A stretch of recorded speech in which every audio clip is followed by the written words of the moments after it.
श्रीपुण्डरीकाक्षस्तोत्रम्।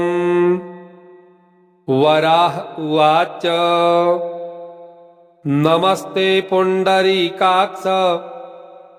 नमस्ते मधुसूदन नमस्ते सर्वलोकेश नमस्ते तिग्मचक्रिणे विश्वमूर्तिं महाबाहुं वरदं सर्वतेजसं नमामि पुण्डरीकाक्षं विद्याविद्यात्मकं विभुम् आदिदेवं महादेवं वेदवेदाङ्गपारगं गम्भीरं सर्वदेवानां नमस्ये वारिजेक्षणम् सहस्रशीर्षणं देवं सहस्राक्षं महाभुजं जगत्संव्याप्य तिष्ठन्तं नमस्ये परमेश्वरं शरण्यं शरणं देवं विष्णुं जिष्णुं सनातनं नीलमेघप्रतीकाशं नमस्ये चक्रपाणिनं शुद्धं सर्वगतं नित्यं व्योमरूपं सनातनं भावाभावविनिर्मुक्तं नमस्ये सर्वगं हरिं नान्यत्किञ्चित् प्रपश्यामि व्यतिरिक्तं त्वयाच्युत त्वन्मयं च प्रपश्यामि सर्वमेतच्चराचरम्। वराह उवाच नमस्ते पुण्डरीकाक्ष नमस्ते मधुसूदन नमस्ते सर्वलोकेश नमस्ते तिग्मचक्रिणे विश्वमूर्तिं महाबाहुं वरदं सर्वतेजसं नमामि पुण्डरीकाक्षं विद्याविद्यात्मकं विभुम् आदिदेवं महादेवं वेदवेदाङ्गपारगं गम्भीरं सर्वदेवानां नमस्ये वारिजेक्षणम् सहस्रशीर्षणं देवं सहस्राक्षं महाभुजं जगत्संव्याप्य तिष्ठन्तं नमस्ये परमेश्वरं शरण्यं शरणं देवं विष्णुं जिष्णुं सनातनं नीलमेघप्रतीकाशं नमस्ये चक्रपाणिनं शुद्धं सर्वगतं नित्यं व्योमरूपं सनातनं भावाभावविनिर्मुक्तं नमस्ये सर्वगं हरिं नान्यत्किञ्चित् प्रपश्यामि व्यतिरिक्तं त्वयाच्युत त्वन्मयं च प्रपश्यामि सर्वमेतच्चराचरम्। वराह उवाच नमस्ते पुण्डरीकाक्ष नमस्ते मधुसूदन नमस्ते सर्वलोकेश नमस्ते तिग्मचक्रिणे विश्वमूर्तिं महाबाहुं वरदं सर्वतेजसं नमामि पुण्डरीकाक्षं विद्याविद्यात्मकं विभुम् आदिदेवं महादेवं वेदवेदाङ्गपारगं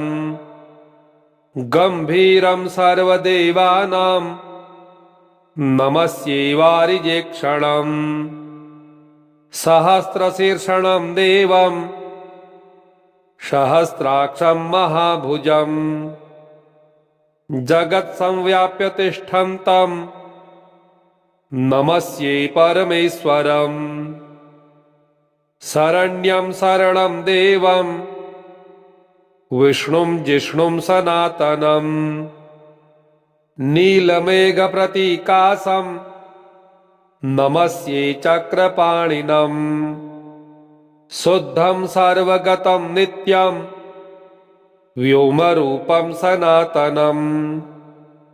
भावाभावविनिर्मुक्तं नमस्ये सर्वगं हरिं नान्यत् किञ्चित् प्रपश्यामि व्यतिरिक्तं त्वयाच्युत त्वन्मयं च प्रपश्यामि सर्वमेतच्चराचरम् वराह उवाच नमस्ते पुण्डरीकाक्ष नमस्ते मधुसूदन नमस्ते सर्वलोकेश नमस्ते तिग्मचक्रिणे विश्वमूर्तिं महाबाहुं वरदं सर्वतेजसं नमामि पुण्डरीकाक्षं विद्याविद्यात्मकं विभुम् आदिदेवं महादेवं वेदवेदाङ्गपारगम् गम्भीरं सर्वदेवानां नमस्ये वारिजेक्षणम् सहस्रशीर्षणं देवं सहस्राक्षं महाभुजम् जगत्संव्याप्य तिष्ठन्तं नमस्ये परमेश्वरम् शरण्यं शरणं देवं विष्णुं जिष्णुं सनातनं नीलमेघप्रतीकाशं नमस्ये चक्रपाणिनम् शुद्धं सर्वगतं नित्यं व्योमरूपं सनातनं भावाभावविनिर्मुक्तं नमस्ये सर्वगं हरिं नान्यत् किञ्चित् प्रपश्यामि व्यतिरिक्तं त्वयाच्युत त्वन्मयं च प्रपश्यामि सर्वमेतच्चराचरम् वराह उवाच नमस्ते पुण्डरीकाक्ष नमस्ते मधुसूदन नमस्ते सर्वलोकेश नमस्ते तिग्मचक्रिणे विश्वमूर्तिं महाबाहुं वरदं सर्वतेजसं नमामि पुण्डरीकाक्षं विद्याविद्यात्मकं विभुम् आदिदेवं महादेवं वेदवेदाङ्गपारगम् गम्भीरं सर्वदेवानां नमस्ये वारिजेक्षणम् सहस्रशीर्षणं देवं सहस्राक्षं महाभुजम् जगत्संव्याप्य तिष्ठन्तं नमस्ये परमेश्वरम् शरण्यं शरणं देवं विष्णुं जिष्णुं सनातनं नीलमेघप्रतीकाशं नमस्ये चक्रपाणिनम् शुद्धं सर्वगतं नित्यं व्योमरूपं सनातनं भावाभावविनिर्मुक्तं नमस्ये सर्वगं हरिं नान्यत् किञ्चित् प्रपश्यामि व्यतिरिक्तं त्वयाच्युत त्वन्मयं च प्रपश्यामि सर्वमेतच्चराचरम् वराह उवाच नमस्ते पुण्डरीकाक्ष नमस्ते मधुसूदन नमस्ते सर्वलोकेश नमस्ते तिग्मचक्रिणे विश्वमूर्तिं महाबाहुं वरदं सर्वतेजसं नमामि पुण्डरीकाक्षं विद्याविद्यात्मकं विभुम् आदिदेवं महादेवं वेदवेदाङ्गपारगम् गम्भीरं सर्वदेवानां नमस्ये वारिजेक्षणम् सहस्रशीर्षणं देवं सहस्राक्षं महाभुजम् जगत्संव्याप्य तिष्ठन्तं नमस्ये परमेश्वरम् शरण्यं शरणं देवं विष्णुं जिष्णुं सनातनम् नीलमेघप्रतीकाशं नमस्ये चक्रपाणिनम् शुद्धं सर्वगतं नित्यं व्योमरूपं सनातनम् भावाभावविनिर्मुक्तं नमस्ये सर्वगं हरिम् नान्यत्किञ्चित् प्रपश्यामि व्यतिरिक्तं त्वयाच्युत त्वन्मयं च प्रपश्यामि सर्वमेतच्चराचरम् वराह उवाच नमस्ते पुण्डरीकाक्ष नमस्ते मधुसूदन नमस्ते सर्वलोकेश नमस्ते तिग्मचक्रिणे विश्वमूर्तिं महाबाहुं वरदं सर्वतेजसं नमामि पुण्डरीकाक्षं विद्याविद्यात्मकं विभुम् आदिदेवं महादेवं वेदवेदाङ्गपारगम् गम्भीरं सर्वदेवानां नमस्ये वारिजेक्षणम् सहस्रशीर्षणं देवं सहस्राक्षं महाभुजम् जगत्संव्याप्य तिष्ठन्तं नमस्ये परमेश्वरम् शरण्यं शरणं देवं विष्णुं जिष्णुं सनातनम् नीलमेघप्रतीकाशं नमस्ये चक्रपाणिनम् शुद्धं सर्वगतं नित्यं व्योमरूपं सनातनम् भावाभावविनिर्मुक्तं नमस्ये सर्वगं हरिम् नान्यत्किञ्चित् प्रपश्यामि व्यतिरिक्तं त्वयाच्युत त्वन्मयं च प्रपश्यामि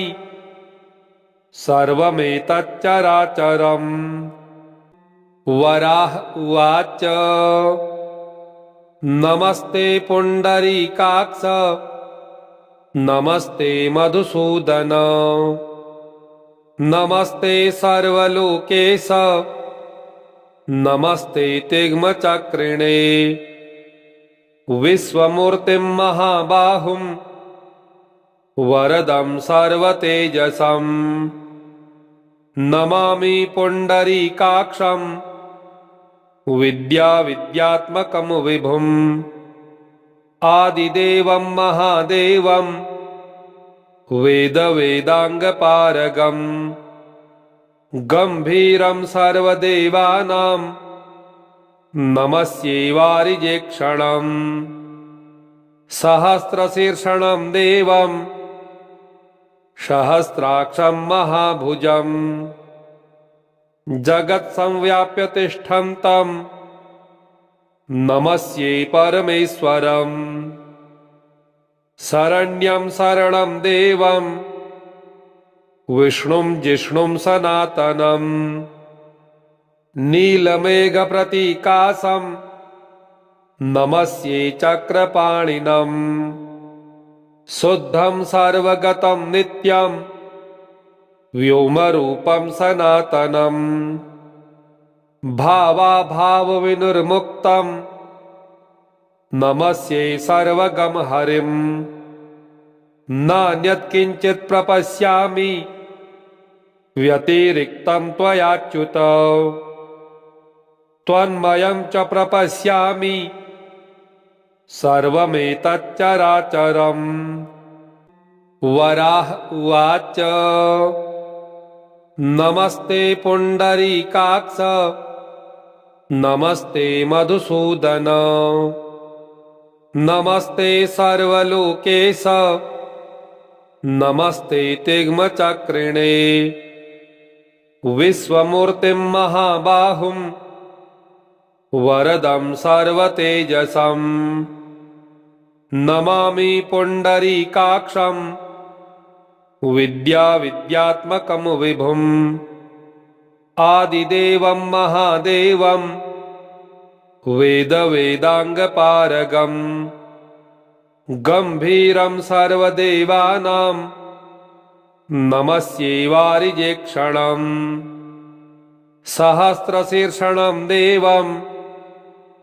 सहस्राक्षं महाभुजम् जगत्संव्याप्य तिष्ठन्तं नमस्ये परमेश्वरम् शरण्यं शरणं देवं विष्णुं जिष्णुं सनातनं नीलमेघप्रतीकाशं नमस्ये चक्रपाणिनं शुद्धं सर्वगतं नित्यं व्योमरूपं सनातनं भावाभावविनिर्मुक्तं नमस्ये सर्वगं हरिं नान्यत्किञ्चित् प्रपश्यामि व्यतिरिक्तं त्वयाच्युत त्वन्मयं च प्रपश्यामि सर्वमेतच्चराचरम्। वराह उवाच नमस्ते पुण्डरीकाक्ष नमस्ते मधुसूदन नमस्ते सर्वलोकेश नमस्ते तिग्मचक्रिणे विश्वमूर्तिं महाबाहुं वरदं सर्वतेजसं नमामि पुण्डरीकाक्षं विद्याविद्यात्मकं विभुम् आदिदेवं महादेवं वेदवेदाङ्गपारगम् गम्भीरं सर्वदेवानां नमस्ये वारिजेक्षणम् सहस्रशीर्षणं देवं सहस्राक्षं महाभुजम् जगत्संव्याप्य तिष्ठन्तं नमस्ये परमेश्वरम् शरण्यं शरणं देवं विष्णुं जिष्णुं सनातनं नीलमेघप्रतीकाशं नमस्ये चक्रपाणिनं शुद्धं सर्वगतं नित्यं व्योमरूपं सनातनं भावाभावविनिर्मुक्तं नमस्ये सर्वगं हरिं नान्यत्किञ्चित् प्रपश्यामि व्यतिरिक्तं त्वयाच्युत त्वन्मयं च प्रपश्यामि सर्वमेतच्चराचरम्। वराह उवाच नमस्ते पुण्डरीकाक्ष नमस्ते मधुसूदन नमस्ते सर्वलोकेश नमस्ते तिग्मचक्रिणे विश्वमूर्तिं महाबाहुं वरदं सर्वतेजसं नमामि पुण्डरीकाक्षं विद्याविद्यात्मकं विभुम् आदिदेवं महादेवं वेदवेदाङ्गपारगम् गम्भीरं सर्वदेवानां नमस्ये वारिजेक्षणम् सहस्रशीर्षणं देवं सहस्राक्षं महाभुजम् जगत्संव्याप्य तिष्ठन्तं नमस्ये परमेश्वरम् शरण्यं शरणं देवं विष्णुं जिष्णुं सनातनं नीलमेघप्रतीकाशं नमस्ये चक्रपाणिनं शुद्धं सर्वगतं नित्यं व्योमरूपं सनातनं भावाभावविनिर्मुक्तं नमस्ये सर्वगं हरिं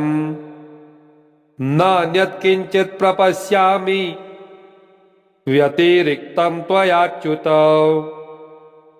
त्वन्मयं च प्रपश्यामि सर्वमेतच्चराचरम् वराह उवाच नमस्ते पुण्डरीकाक्ष नमस्ते मधुसूदन नमस्ते सर्वलोकेश नमस्ते तिग्मचक्रिणे विश्वमूर्तिं महाबाहुं वरदं सर्वतेजसं नमामि पुण्डरीकाक्षं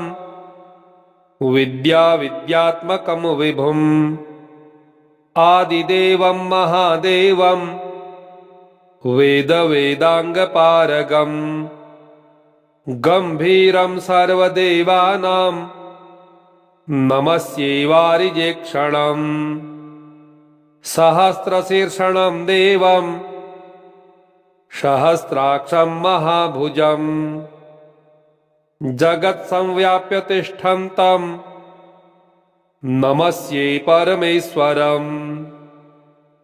शरण्यं शरणं देवं विष्णुं जिष्णुं सनातनं नीलमेघप्रतीकाशं नमस्ये चक्रपाणिनं शुद्धं सर्वगतं नित्यं व्योमरूपं सनातनं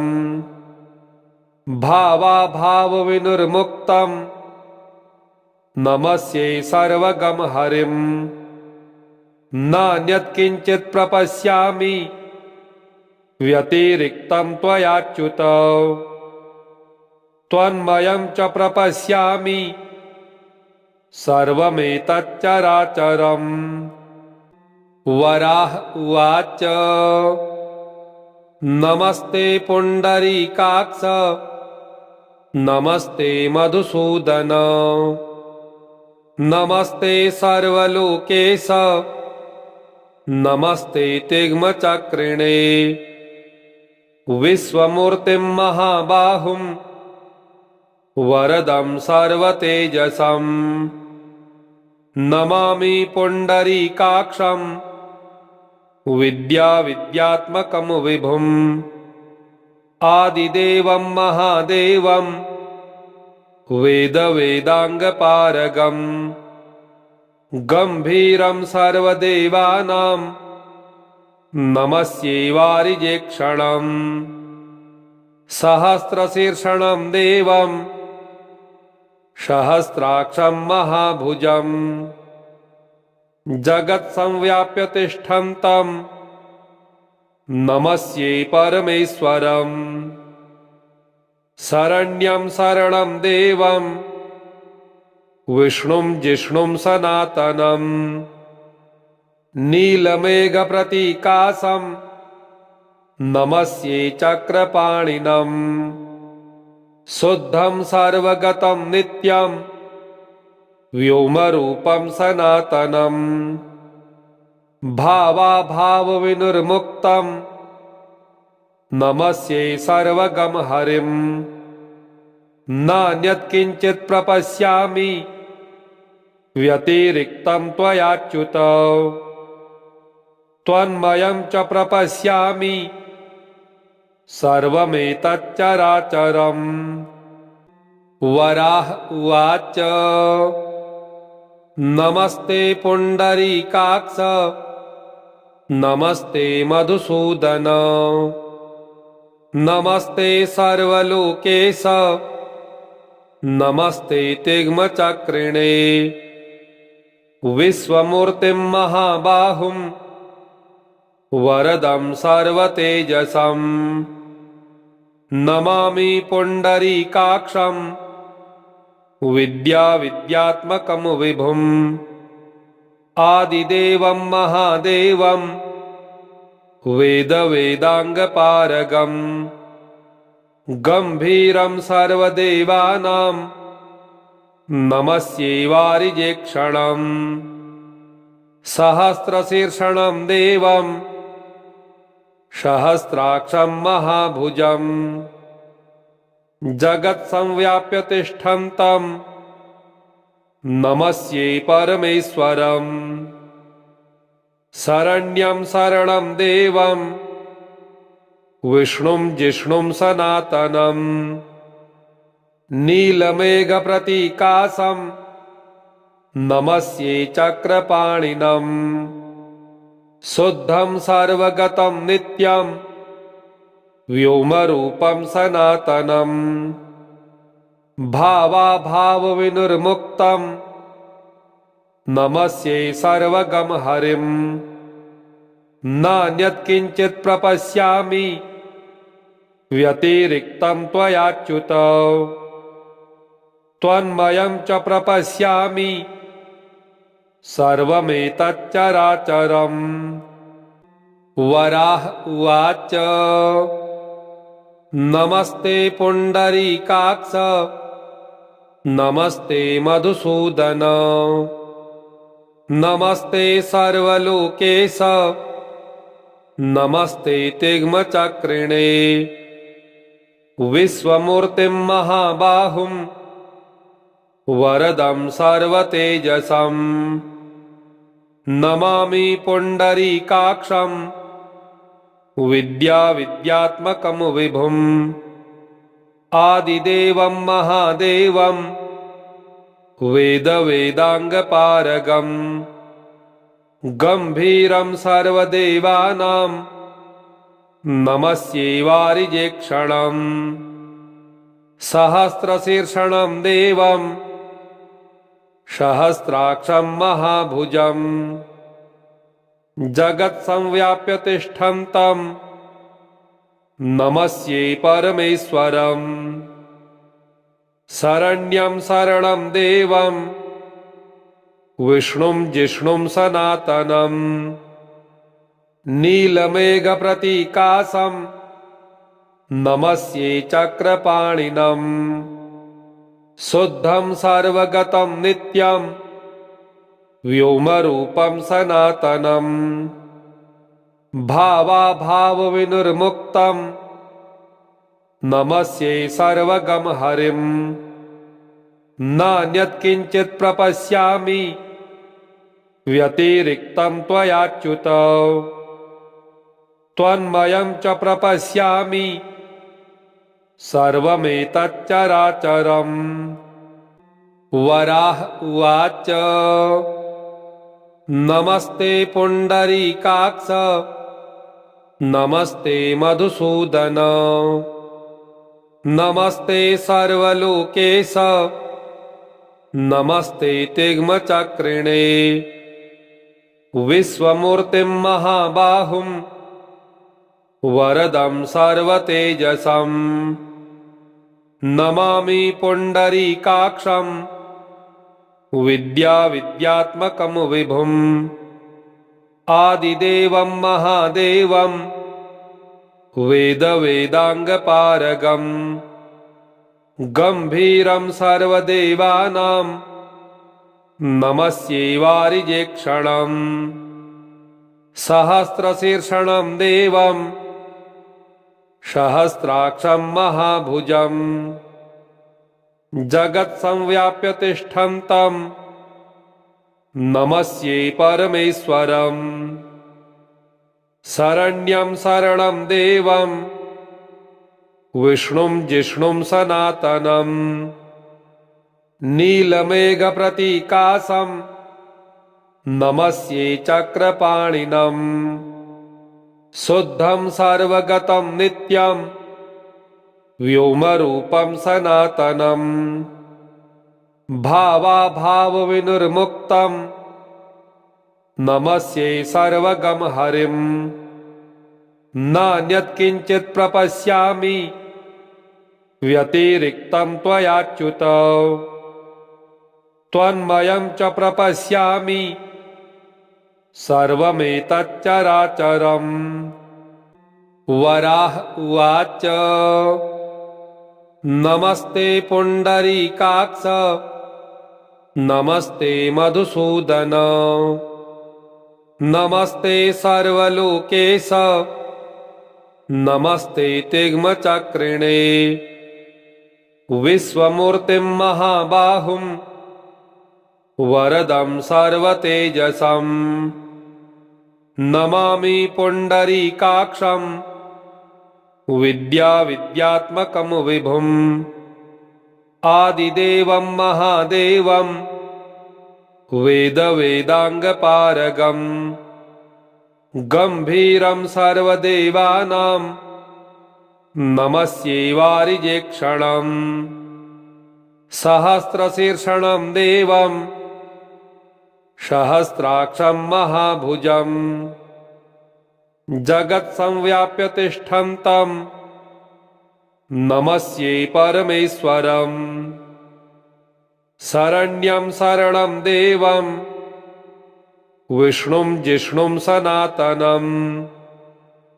नीलमेघप्रतीकाशं नमस्ये चक्रपाणिनम् शुद्धं सर्वगतं नित्यं व्योमरूपं सनातनम् भावाभावविनिर्मुक्तं नमस्ये सर्वगं हरिम् नान्यत् किञ्चित् प्रपश्यामि व्यतिरिक्तं त्वयाच्युत त्वन्मयं च प्रपश्यामि सर्वमेतच्चराचरम्। वराह उवाच नमस्ते पुण्डरीकाक्ष नमस्ते मधुसूदन नमस्ते सर्वलोकेश नमस्ते तिग्मचक्रिणे विश्वमूर्तिं महाबाहुं वरदं सर्वतेजसं नमामि पुण्डरीकाक्षं विद्याविद्यात्मकं विभुम् आदिदेवं महादेवं वेदवेदाङ्गपारगम् गम्भीरं सर्वदेवानां नमस्ये वारिजेक्षणम् सहस्रशीर्षणं देवं सहस्राक्षं महाभुजम् जगत्संव्याप्य तिष्ठन्तं नमस्ये परमेश्वरम् शरण्यं शरणं देवं विष्णुं जिष्णुं सनातनम् नीलमेघप्रतीकाशं नमस्ये चक्रपाणिनम् शुद्धं सर्वगतं नित्यं व्योमरूपं सनातनम् भावाभावविनिर्मुक्तं नमस्ये सर्वगं हरिम् नान्यत् किञ्चित् प्रपश्यामि व्यतिरिक्तं त्वयाच्युत त्वन्मयं च प्रपश्यामि सर्वमेतच्चराचरम्। वराह उवाच नमस्ते पुण्डरीकाक्ष नमस्ते मधुसूदन नमस्ते सर्वलोकेश नमस्ते तिग्मचक्रिणे विश्वमूर्तिं महाबाहुं